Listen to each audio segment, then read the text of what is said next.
Good morning, everybody. Welcome back to Schwab Coaching. It's our Wednesday edition of Trader Talk in today's market. I am your host, Kevin Horner, joining you from a beautiful Denver, Colorado today on Wednesdays. Always pleased to be joined by my friend and fellow coach, Brent Morris. Good morning, Brent. How you doing today? I'm doing good, and I'm glad. And let me just welcome you back, Kevin. We're glad to have you back on Trader Talks. It hasn't been Trader Talks without you. I appreciate that, Brent. Thank you. It's been a busy last week. Spent a few days in Scottsdale for our Scottsdale workshop, which was fantastic. Hope to see a few names and faces in the chat today of individuals I got to shake hands with this past weekend. It'd be great to hear from you all. Just please feel free to post there in the chat today and let us know. Don't forget, we've got Cameron May in the chat as well, so he's going to manage things for Brent and me today, getting to questions that Brent and I are unable to get to. You can sure feel free to post in there for the duration of the show. We go about 45 minutes in total today, everybody. If you're not already doing so, follow the three of us coaches on X. We are available individually by our names, of course, Cameron May, CS, Kevin Horner, CS, and Brent Moore, CS. We try to post for you there throughout the week. Notable charts and data points of interest for you, things that you can use to engage with us outside of the shows that we host for you here. So we would love to hear from you and have your follow on X. Please consider doing so, everybody. Now, as always, we'll jump into some disclosures, and then we'll get into the meat and potatoes of our discussion. So please remember that our conversations here are exclusively for your information and education. We are not in the habit of making recommendations here, so expressions of opinion are always subject to change without notice. In our process here, everybody, we go through a bit more of a technical analysis review of the markets. The key reminder as it relates to technical analysis is that we do not encourage you to make your decisions exclusively on technical analysis. So simply put, we think it's one piece of the very large puzzle that we put together. We can utilize that for some of our decisions, but we do not want you to base your decisions only off of what you see in the form of technicals. Now, as far as our agenda, it remains the same, everybody. There's been some big moves in the market today, this last week while I've been away, and we're going to look at those moves in relation to historical. So we're going to do that with our top-down view, of course. We'll hit up the major indices. We'll look at SPX. We'll look at the NDX. We'll look at the Russell 2000. Certainly going to look at the semiconductors as well, and then try to find some sectors that are working and maybe some areas that have been holding up better than others in the last week. We, of course, call that relative strength, and we're going to look for some of that too. So as we do, we're going to start with the S&P 500. And Brent, the big thing here, of course, I mean, just the size of the move, right? I think with yesterday's low, if I was just to drill into really what's been going on, I'm just going to put a line to define peak to trough, just so we know what our pullback has been. Just over 10%, Brent, or right at it. So in the grand scheme of things, this kind of fits with our historic pullbacks or drawdowns that we get in the market, doesn't it? It has, yeah. And so to that extent, even though it may feel different this time, and maybe there are some differences this time, but the longer you zoom out, like if you go to like a 5-year chart, Kevin, or something like that, it gives you a little perspective on the pullback. I mean, it doesn't yeah, it's a pullback. Yeah, if you've been sitting through this for the last few weeks, that's what, it can be kind of tough maybe. But I think a little perspective on, hey, pullbacks happen. And, this pullback is certainly a lot less than what we saw from peak to trough in 2022 at this point. And so I think the longer term view gives us a little perspective on that. Maybe makes you feel a little better about it, perhaps. Maybe, perhaps, Brent, it reminds us that while we're in the midst of a standard 10% pullback, it may look a little bit different. You called out the 2022 price action. I drew that line on peak to trough, and you can see that's about 27% negative, everybody, on the SPX. Yeah. So we have had deeper pullbacks, but really, that was a healthy move from the peak in very late December. Yeah. And if you look at, we basically had a year-to-date move, I think, that was down somewhere in the neighborhood of about 25%. After, again, wonderful percentage returns from the COVID bottom Right. into that peak. So we get big moves, then we tend to get bigger sell-offs because those big moves need to be digested, of course. So now, Brent, when I eliminate these lines, so we know we've had some deeper pullbacks. This pullback does not seem to be percentage-wise deeper than what we've experienced. But Brent, it does look a little different on this weekly chart, doesn't it? It does, yes, and it is fast. It's admittedly a very fast pullback, and that I think makes it more challenging for people. Also, there's, I think, maybe a little bit more narrative around it of perhaps political, perhaps just news driven, and like, kind of a whipsaw. And admittedly, some of the news, particularly, and I don't want to get too much into it, but particularly concerned with like tariff news, it seems to be switching very frequently. And so I think it gives us more the effect of uncertainty about what's going on and less normalcy to the pullback. Yeah, not as normal simply because we're back to a very reactive market. So, Yes. We obviously are in a scenario now where we're hanging on every comment, every tweet that might come out of the administration. Yep. And of course, the administration is quick to get those thoughts out. And then I've noted that the market reacts very aggressively to those details. Late yesterday, I think we should discuss this, Brent. Late yesterday, there was a tweet from the administration about the Ukraine being willing to peace talks, being willing to come to the table, looking into the potential for a ceasefire for 30 days, and stating that they were at least willing to do this. And the market took that as, hey, one less piece of uncertainty. And that's one of the reasons I think, Brent, we got a little bit of a push in the afternoon that took us off those lows and gave us a strong finish. Today, we're already working nicely at the open thanks to the cooler CPI we got. But the narrative tended to shift, and it just reminded me a lot about what is driving the sell-off. As much as anything, Brent, I feel it's tied to the word uncertainty, because no matter what is stated, there is still a ton of uncertainty, and that's one thing we know the market dislikes. Yes, and then like for a while, over the last couple of years, the market seemed to be tied almost entirely to like inflation. What was inflation doing? And it wasn't looking at every last little thing in there. Right now, like you said, I mean, the Ukraine stuff affected it yesterday, and tariff conversations are affecting it. This morning it was CPI, which seems to be affecting it. And so, yeah, I think people are looking for anything in the market right now and reacting pretty strongly to that right now. Yeah, well, yeah, exactly that. I mean, when you've undergone a nice pullback and traders are wondering, hey, is the selling going to cease? They're looking to grab hold of any type of positivity. And if the market can provide a bounce here, well, then you're going to see some of that money that's been on the sidelines of the last 3 weeks, maybe much of which has not been put aside in advance of the selling, but as a result of the selling. I'm sure a lot of stop orders been going off, building cash as a result, and wondering if we have put in a low. And maybe the answer to that is, yeah, we've probably put in a low, Brent. The unclarity is what the thing that bears reminding ourselves is that we don't know if it's the low. No, we don't. Right? Yeah, we definitely don't. And, it'll be interesting. We have had a little bounce so far today, but boy, intraday, if you guys have looked at intraday markets here over the past couple of weeks, you see how much it can be a roller coaster intraday here in the market. So we'll have to give it a little time here today too. Yeah, roller coaster doesn't even seem to do it justice, if we're being honest. It's been really a rough ride.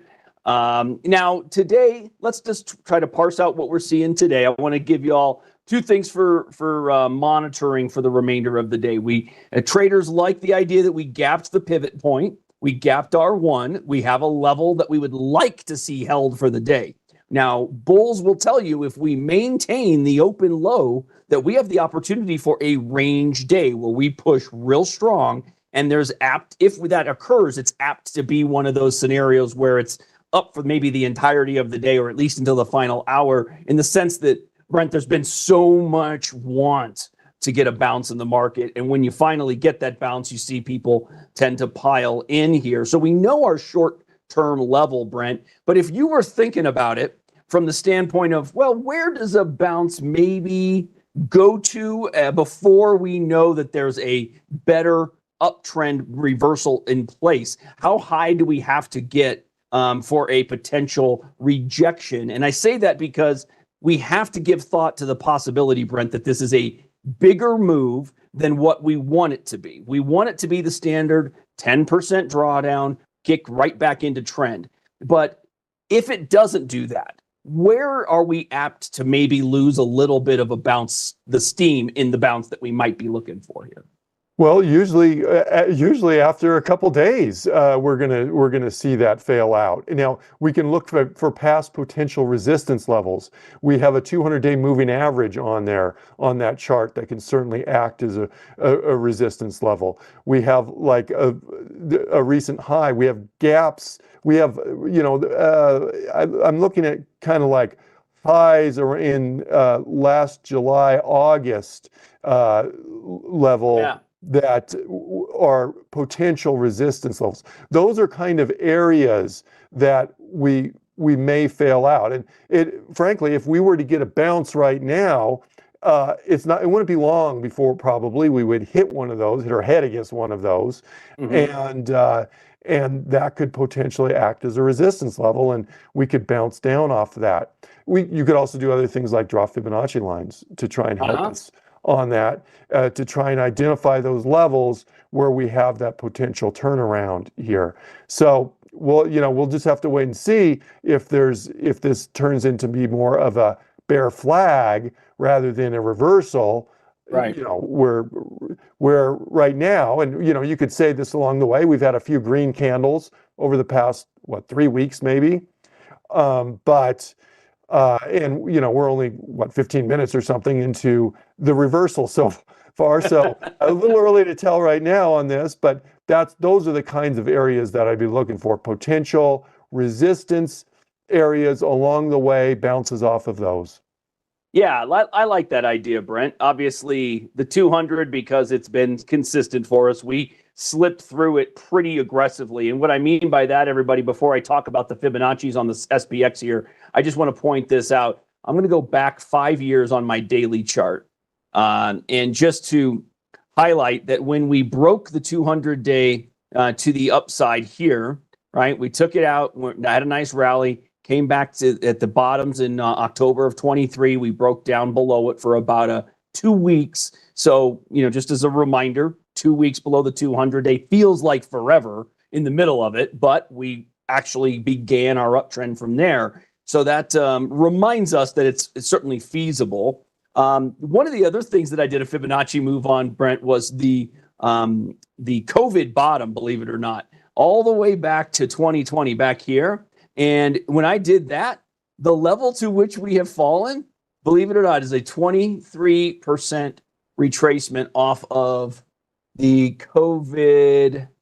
Maybe I think I might have had that drawn slightly less. So here's the level that I was really wondering about. Yeah, 5,200, 5,225 as a potential spot. And granted, Brent, I mean, we are always doing lines like these just as an assessment of where things can go. But I liked that call out, because while it stinks, don't get me wrong, everybody, a move from 51.50 down to 52.28 would be terrible. It wouldn't feel great, but it looks like nonetheless a long run continuation opportunity if we got down there. Now, nothing to say we have to get there, Brent, but we got some work to do if we're going to utilize something like the short-term Fibonacci levels to dictate when we have maybe got a reversal in play. No doubt. And, in terms of that, is a potential it could go down there? Yeah, there's potential it could go down that far, because we're at roughly a 10% pullback right now on the SPX. And those occur, fairly often. When you start looking at 20% pullbacks, they're not a yearly thing, 20% pullbacks, but they're also not a every decade a long thing either. You typically get them more than once a decade, a 20% pullback. And last time we had one of those, I think, was I guess 2022, maybe we were looking at earlier, 2022. So it would be a little bit, who knows, we say the past doesn't guarantee the future. We don't know what it's going to be just because we've had a longer gap in the past. It's been 3 years for that now.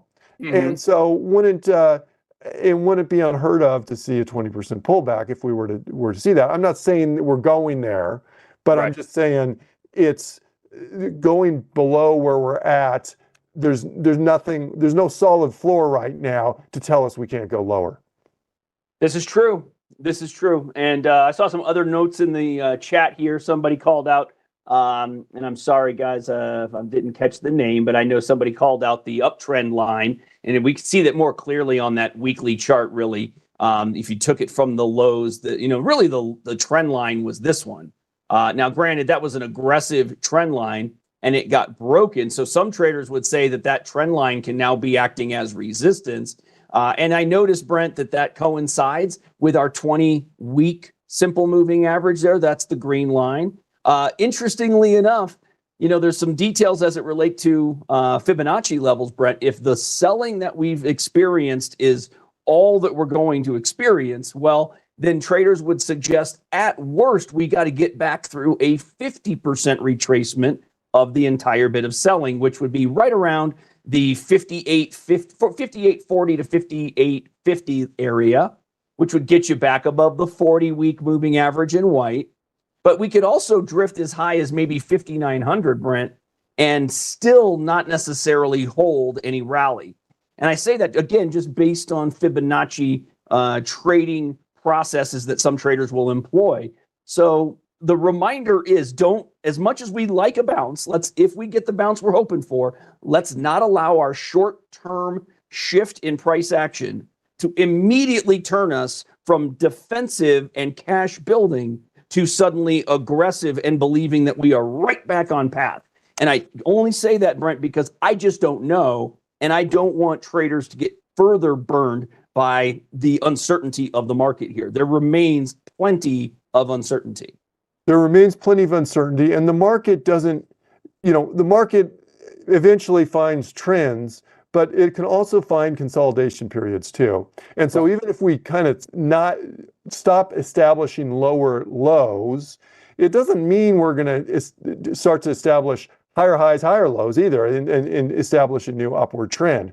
We could flip up into this, in this level of 5,600 to 5,900 range and kind of stay there for a little while the market kind of digests news and sees how things go. And right now we're getting like this news whipsaw effect. Mm-hmm. And, but, I think everybody, even those who are maybe, who are saying, hey, just give it some time, especially in regards to like economic policy, are ready to admit it's not going to instantly show results there on that. So it could be a little while for us to fully digest everything going on here. I think so too. And again, more than anything, you all who are here frequently, you hear us talk about it.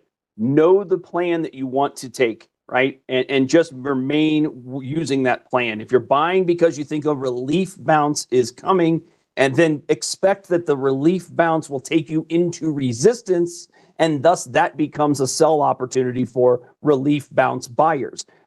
Relief bounce is different than bouncing at major support and you're ready to kick it right back into gear for the uptrend. The likelihood is it could take some time for that positivity and positive bias to come back into the market. We need to see some things shifting. So we'll watch these levels. We'll see if we can look, the first thing we need is a close above. If yesterday was the low day, we got to close above yesterday's high, right? And right now we're seeing a little bit more give back than we want. We were up nicely off the open and the SPX is now selling down a little bit. Hopefully it's not the kind of move that takes bulls away from the trade, but rather where bulls will come right back into things here. So we're going to need to see how that goes for the remainder of the day here. Certainly the first 20, 30 minutes is going to give us a little bit of a heads up, but not enough to really tell the story for the day. All right, now I know we've spoken quite a bit about the SPX, everybody. Let's move on to the NDX. Let's look at how the tech-heavy NASDAQ 100 is acting percentage-wise. We got a bit of a better return here, about 1.5%, Brent. And we are happen to be through yesterday's highs at this point. Again, a nice open through R1. Little bit better view here all of a sudden, Brent. Looks like support is being tested as we speak. Yes. Short term here. Yeah, so yes, definitely a positive day, up 1.5% on the NDX. But intraday, we gapped up, had a couple candles. These are 5-minute candles here. Had a couple candles that are up, but then a couple that are down. So not screaming bullish right now. It's a little bullish. I mean, we're up. I won't. But yeah, we have that support level, that R1 level. We'll see if that holds as a support, which that level, basically coincides with yesterday's high. And so there you go. We'll see if that holds. That's what we'd like to see. But the NASDAQ in general, it's most likely, it doesn't always do this, but most likely it's probably going to look pretty similar to the S&P 500, just more so, I guess, is the way I'd say that. I think you're right. I mean, the slightly deeper pullback, 13.5% here on this pullback. And then if we look at the one we got with the carry trade sell-off in August of last year, it was 15.5. So again, in line with expectations. Again, maybe a little deeper than we'd want, below the 200-day moving average. But let's see if we can't get the push back upward through there again, the 200-day, a spot where maybe rallying gets a little tired or takes a pause. Through 20,300 or so would be potentially an area for some confirmation of sorts. Can we recapture and hold the 200-day for 3 consecutive days, perhaps? Maybe we do find a Horner Rule opportunity there, but it could be starting with that first trade the day following the low. Can we close above the high of our low day in the pullback? That's our best case scenario based on what we're seeing on the chart here today. So that's what we're looking for out of the NDX. All right, so I think a lot of what we said, Brent, as it relates to the S&P 500 probably can be applied here on the NDX, everybody. We're not going to do all the same drawing, but consider throwing some Fibonacci levels on there, taking a look at the levels at which you might expect a pause on any rally, and give yourself something to work with. Let's look at those small caps here, up about 0.5%. The selling here has been a bit more pronounced. I'm hopeful, Brent, that our discussions around the weakness in the Russell, in the failure against the 50-day over the last 2 months, has been something that traders have been paying attention to, because the shift here negatively, as we took out the 200-day moving average around 2,200, has been pretty darn aggressive. We are down about 170 points from that spot alone. Yeah, I mean, that's a pretty significant pullback. And from our high, it's a little different because our highs are different than when they occurred on the S&P and NASDAQ. The S&P and NASDAQ, our highs occurred in kind of February, mid-February. Well, our highs here were back last, December, January, November timeframe. So we've had a longer time for it to pull back and a deeper pullback on this. And we're testing some of those levels that we were hitting earlier last year. And so we'll see if we can pick up some support there. That's a pretty strong support level you have right there, I think. But given the extent and of the move and the speed of the move, I wouldn't necessarily hold your breath that is necessarily going to hold that support level on that one there, because we have pretty strong momentum. But the narrative on the small caps, it's just a tougher economic narrative. If we do have economic softening, it is more likely to hurt small caps than it is large caps. It's true. And we've seen that the Well, the discussion around the potential for a recession, you hear that R word uttered amongst the masses, and it just happens to hammer small caps. And things like the yields that have come down dramatically haven't thwarted the selling in small caps, because the concern is now not on the cost side of them doing business, and the rates that they have to deal with could be increasing. Rates have come down, but the other side of it, are they bringing in enough revenue to continue to do business? Yes. And while we're on this TNX chart, so this is the 10-year yield, the question kind of becomes, why has yields dropped here recently? Well, for a while, kind of the narrative on this was, hey, yields aren't going to drop that much if we have these huge inflation concerns, because lowering interest rates are going to just is going to help to keep inflation going. Well, that's not really the biggest issue right now. It appears, at least, yields are dropping because of concerns about economic strength, and so that's driving that down. And associated with that is that kind of the same story on small caps as well.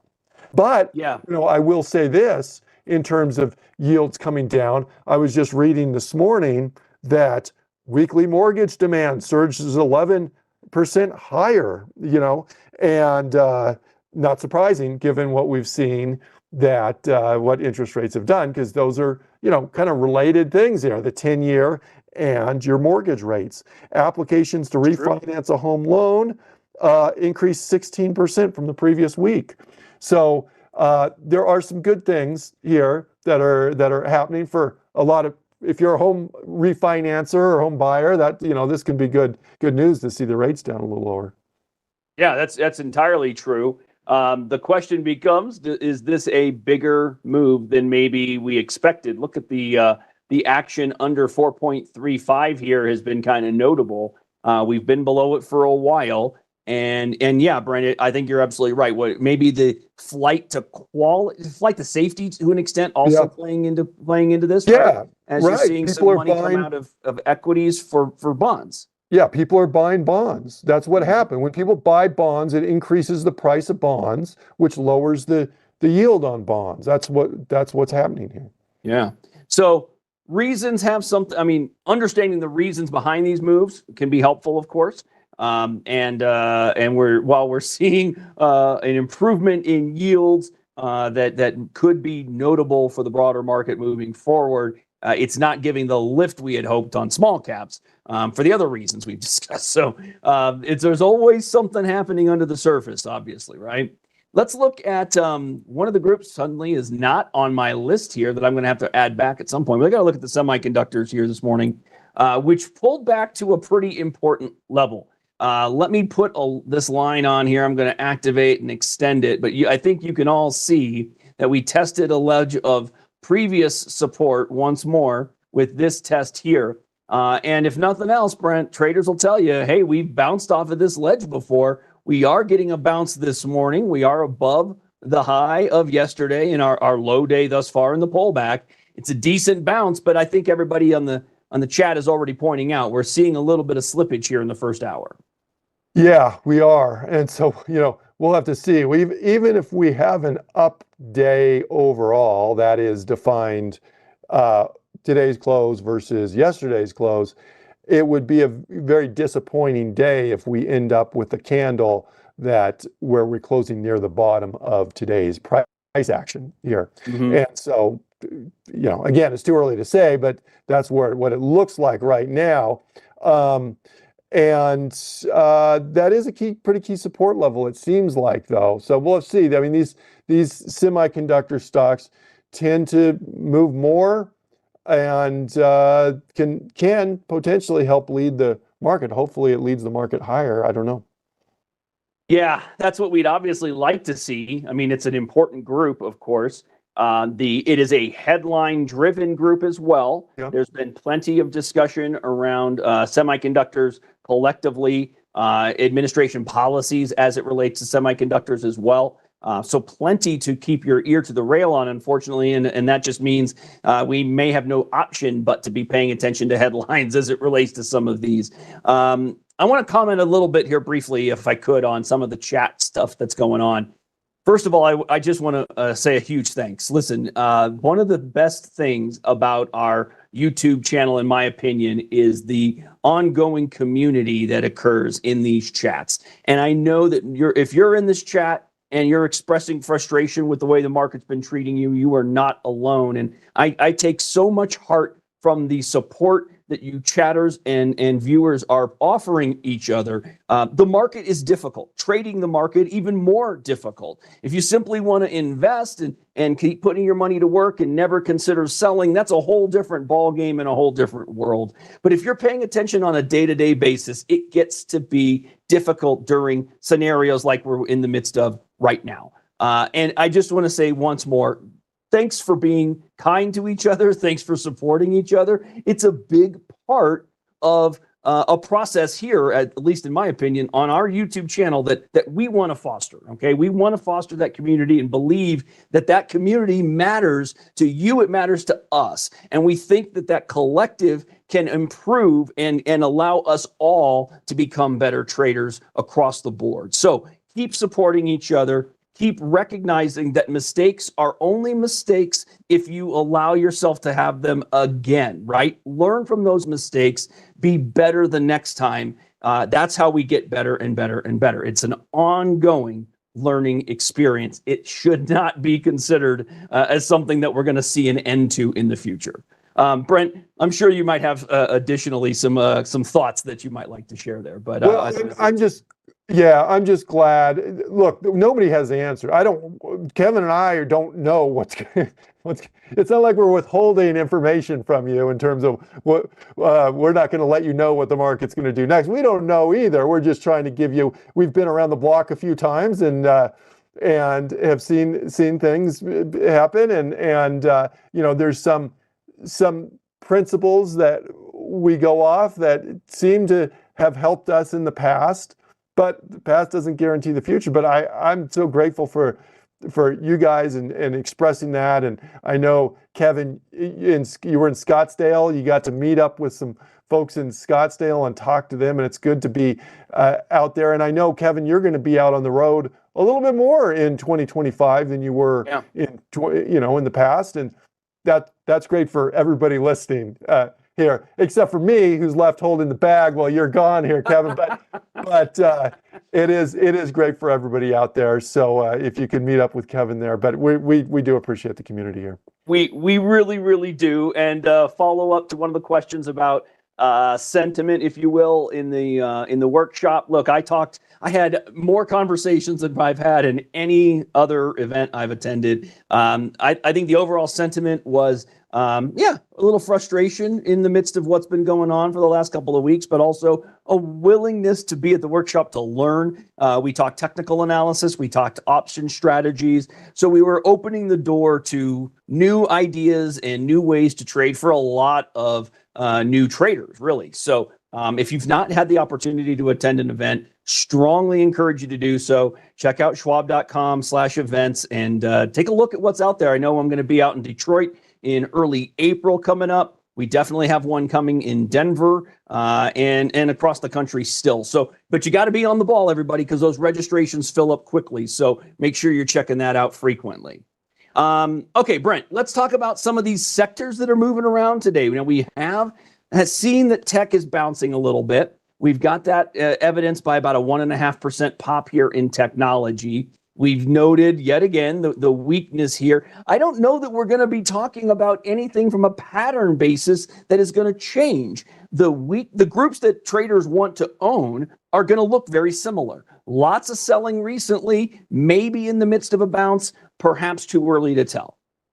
Yes, if you look at the move down along the way here on IT stocks, we've had green, and look, I mean, over the past 3 weeks or whatever, we've had green days, we've had red days. Probably some more red than green, but the red days candles are much bigger than the green candles. But here's a green candle, but this doesn't look any different at this point than anything we've seen in the past. And when we're trying to look for a change in the trend in the market, one of the kind of general principles is, does it look different this time than all the other times we've had a relief bounce?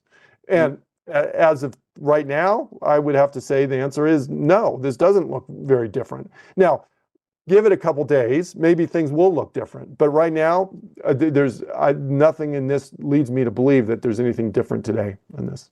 Yeah, unfortunately, I have to agree. I thought we could work through a couple of those trending groups that we have been discussing. Let's look at the discretionaries, which look a lot like tech, right? We've seen the selling heavy here in discretionary, but the opposite of that has been with staples. So take a look at the difference here. You've got discretionary showing levels we haven't seen since October of last year, and staples has pulled back. But that's the standpoint that there was, for the last week or so, no real safety outside of bonds, right? I mean, this idea being, instead of seeing rotational money like we were initially, we got so much uncertainty because of what kind of felt like a scattershot approach from the administration in the White House, that the uncertainty just took hold and gave traders and investors alike a reason to be selling simply to get comfort. That's how I read it. But what about you? Sometimes we'll break the market down into kind of risk on mode and risk off mode. And the risk off mode, when people try and remove risk from their portfolios, can manifest itself different ways. One way is sometimes they just buy into more defensive type stocks, like staples here. But at a certain point, risk off means nothing, no equities. Even staples get the boot, so to speak. And the last few days, that's exactly what we've seen there. Yeah, kind of throwing the baby out with the bathwater, right? In these instances. Now, it is kind of notable. There is a support ledge here, I will point out, as it relates to staples. And so if you were feeling as though, just as an example, that you wanted to maintain a defensive posture, staples might be an area where some traders would start to look to deploy money. You're holding the 50-day moving average after a breakout and retracement.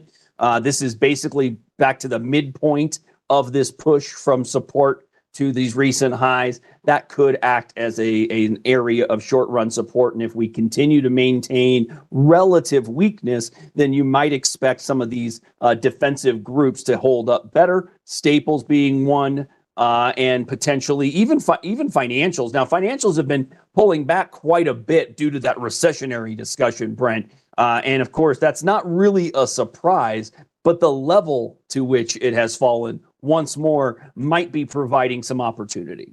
Yes, because look at the lows that we had in January there. I think that was January, isn't it? That were right there. And the 200-day moving average is creeping up, and before too long it'll probably be up there as well. But if we were to break through the January lows, well, we've got the moving average, which probably coincides relatively closely to the November lows there. That would be the kind of the next support level here. So we'll see. Financials are pretty mixed today, and that's not getting the big those IT NASDAQ stocks are getting a big bounce. The S&P as a whole, if you look at the whole thing, getting a little bit of a bounce here today. Well, some of these sectors, such as staples and financials, not really any sort of bounce at this point. But it hasn't broken the support level yet. Right. So that's a good thing, I guess. Yeah, I'll agree with that. We obviously look for big changes, right? That's not as of yet a significant shift. Big pullback, yes, not a significant breakdown as of yet. Man, George, I love your quote that you bring to the table there in the chat. Market can remain irrational longer than Yeah. you can stay solvent. It's one of my favorites as well, and I think Brent would agree. That's one of the we learned early on, right? That's right after buy low, sell high. Is that the market can do something way different than what you expect, or way longer than you expect it to, both good and bad. So I think that that's a great reminder, everybody. I wanted to also hit two more here. Let's look quickly at communications, which happen to be finding a potential spot for support. Nice hammer to the really like a spinning top there yesterday after testing the 200, and maybe an opportunity to get communications back in gear here today, Brent. That's a different look. That looks a little bit more like a proper support test and a proper pullback in a long-term uptrend. Absolutely. That's an interesting candle yesterday, isn't it? The low, right, just kissed that 200-day moving average, and ended up with that kind of spinning top formation. Spinning top formation is where the open and the close are pretty close to one another, and then you have larger shadows or wicks on that candle. But followed it up with a bounce up today. I know it's red right now, but we're up about 1%. So that's when you get that bounce where it goes down and kind of gives you a quick reversal. That's generally seemed to be more of a strong bounce than like what we saw with financials.